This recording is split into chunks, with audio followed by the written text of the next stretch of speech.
लल्लन जी ने कहा कि 150 सीट पर पहुंचा देंगे, तो नीतीश जी ने काटते हुए कहा कि 50 पर पहुंचा देंगे। ये तो वैसे ही है जैसे रावण को दम्भ हो गया था कि मैं समुद्र के पानी को मीठा कर दूंगा, या कुछ लोग जो मुंगेरी लाल का सपना देखने वाले लोग हैं वो कई बार दावा करते कि हम चांद पर सीढ़ी लगाएंगे, यानी चांद पर पहुंचने की सीढ़ी लगा के चढ़ जाएंगे। तो ये वैसा ही कुछ है कि नरेंद्र मोदी और बीजेपी को करें कि 50 पर, कोई कह रहा 150 पर, और ये विपक्षी दलों को एक करना तो मेढकों को एक तराजू पर तौलने के बराबर है। अभी तो आए थे ना केसीआर, तो कहा नीतीश जी को स्वीकार किया, और कहा नीतीश जी ने केसीआर को प्रधानमंत्री पद का उम्मीदवार स्वीकार किया। तो प्रयास करने और बोलने में क्या लगता है, वो बौखलाए हुए हैं कि मणिपुर में और अरुणाचल में, ये दोनों राज्यों के अंदर जितने उनके एमएलएज थे वो बीजेपी में शामिल हो गए। तो इसी बौखलाहट में इस तरह की बातों को बोल रहे हैं। तो इनका पार्टी का अस्तित्व भी 24 तक रह पाएगा कि नहीं रह पाएगा, इसी पर मुझे संदेह है। तो जिस पार्टी का एक राज्य में भी, अपने ही राज्य में जनाधार घटता जा रहा है, वो दावा कर रहे हैं कि हम 50 पर पहुंचा देंगे, 150 पर पहुंचा देंगे।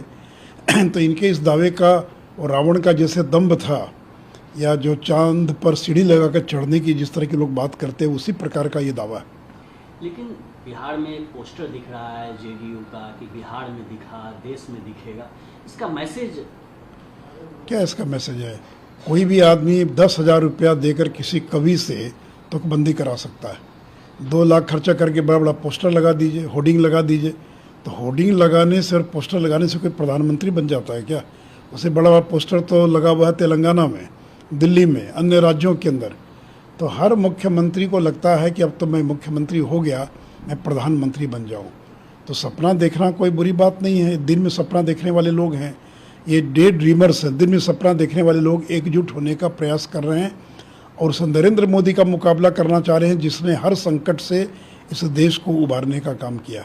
लेकिन ये भी कहा जा रहा है कि बीजेपी डरी हुई है बिहार में, और नीतीश कुमार इतने साल से मुख्यमंत्री हैं, और आरजेडी और जेडीयू का कॉम्बिनेशन देखे तो बीजेपी को शिकस्त दिख रहा है, और इसलिए इस तरह से आप लोग बात कर रहे हैं। अरे भाई, शिकस्त कहाँ दिख रहा है? उत्तर प्रदेश में 2019 में लोकसभा का चुनाव हुआ, मायावती और अखिलेश यादव एक साथ आए थे, महागठबंधन नाम दिया गया था, और कांग्रेस पीछे से मदद कर रही थी। कितनी सीट मिली बसपा और सपा को? और नरेंद्र मोदी यानी बीजेपी को 64 लोकसभा की सीट मिली। तो देखिए, 2 दलों के या 3 दलों के मिल जाने से वोट ट्रांसफ़र नहीं होता है। लोग ये देखना चाहते हैं कि प्रधानमंत्री कौन बनेगा। या तो हर राज्य में एक एक प्रधानमंत्री का उम्मीदवार है। ममता बनर्जी के लोग बंगाल में कहेंगे दीदी बनेगी प्रधानमंत्री, केसीआर के लोग कहेंगे कि वो बनेंगे प्रधानमंत्री। तो ये कोई प्रधानमंत्री जैसे लगता है, क्या हर दिन का एक एक प्रधानमंत्री होगा क्या? कि मंडे को केसीआर होंगे, मंगलवार को नीतीश जी होंगे, बुधवार को कोई और होगा। तो ये देश उस दौर में लौट कर नहीं जाना चाहता है। और कांग्रेस पार्टी का आज दिल्ली के रामलीला मैदान में महंगाई को लेकर बड़ी रैली का आयोजन है। उनका कहना है कि देखिए, हम सड़क से लेकर संसद तक महंगाई के खिलाफ आंदोलन कर रहे हैं। देखिए, नरेंद्र मोदी जी को धन्यवाद देना चाहिए कि उन्होंने महंगाई को नियंत्रित करने का काम किया है। दुनिया के जो सबसे संपन्न देश है, अमेरिका, यूरोप, 40 साल की सर्वोच्च महंगाई के शिखर पर आज अमेरिका और यूरोप के देश हैं।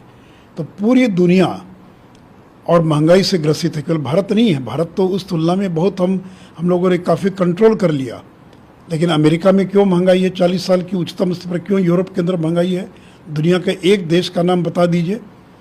लेकिन इस महंगाई का बड़ा कारण है, एक तो अंतर्राष्ट्रीय बाजार में तेल की कीमतों का इजाफा होना, रूस यूक्रेन का युद्ध, और भारत में एक और बड़ा कारण था इंडोनेशिया से जो एडिबल ऑयल आता है।